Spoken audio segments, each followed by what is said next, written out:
Good evening, ladies and gentlemen. Thank you, Mr. President. Thank you, Mr. Somani, for having invited us. I will first deal with the history as to why this concept of deemed conveyance came about. Title to the land when a person develops a property is very important, on which they plan to construct the building. And under the law, within 4 months of registration of a society or a company or whatever that you form, be it condominium, the builder is duty bound to convey the land. Convey means transfer the land in favor of the society or the condominium which is being formed. And before he conveys the property, he has to perfect his title. So unless a person has a perfect title to the property, he cannot convey it.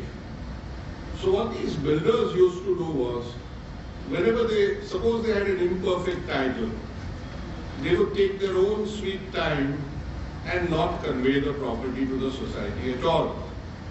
As a result of which, the land would remain in limbo, years went on, and these unscrupulous promoters would not convey the land. The other reason was, even if the title was perfect, some unscrupulous builders would delay conveying the land in the hope of getting extra FSI or buying extra TDR, which they could load up onto the land and get extra profits. So to put an end to these unscrupulous promoters who did not have a perfect title or who dishonestly did not want to part with the ownership rights, they avoided forming the cooperative society. So therefore, in 2008, there was this Amendment Act which came about, by which they amended the law to give powers to a competent authority,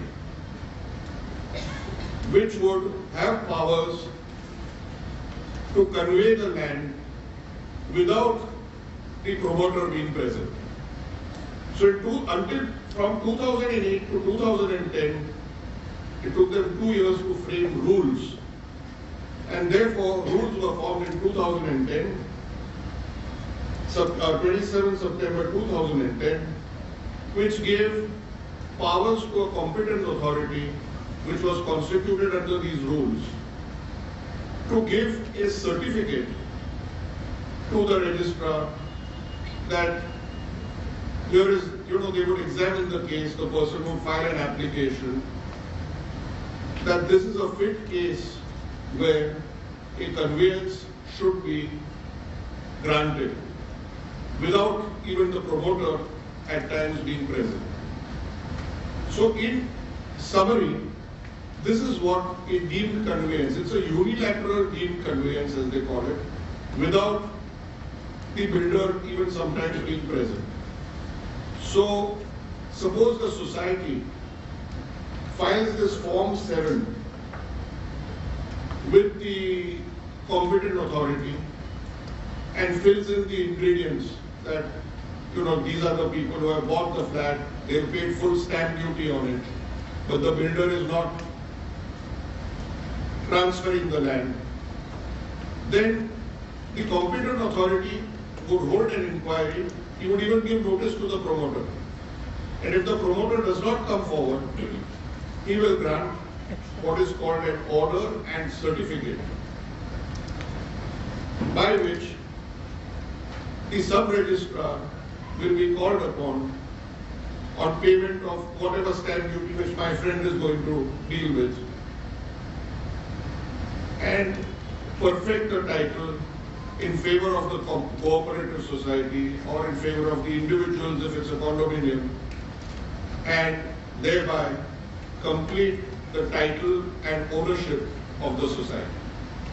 This, in summary, is what deemed conveyance is in effect.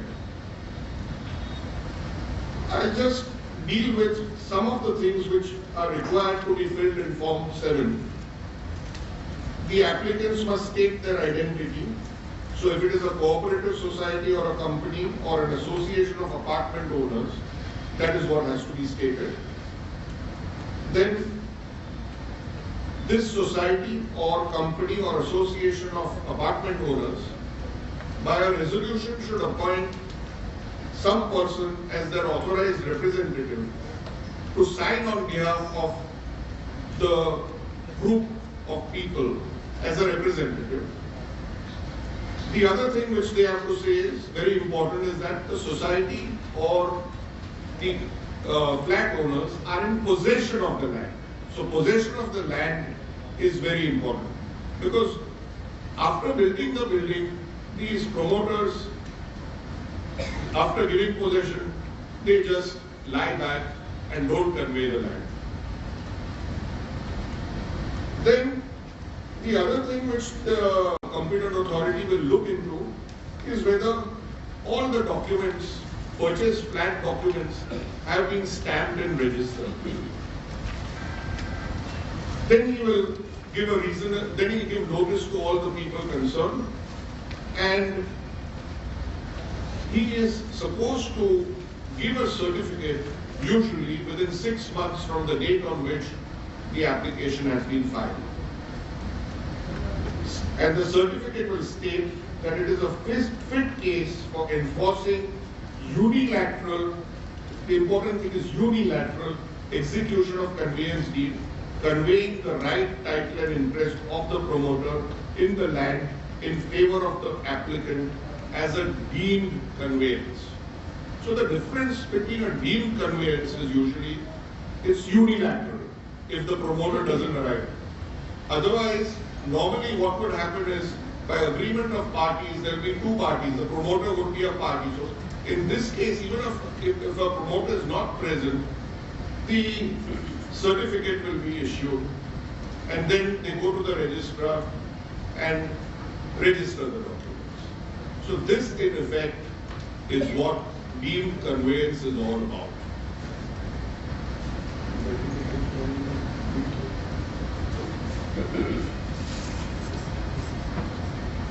Yes.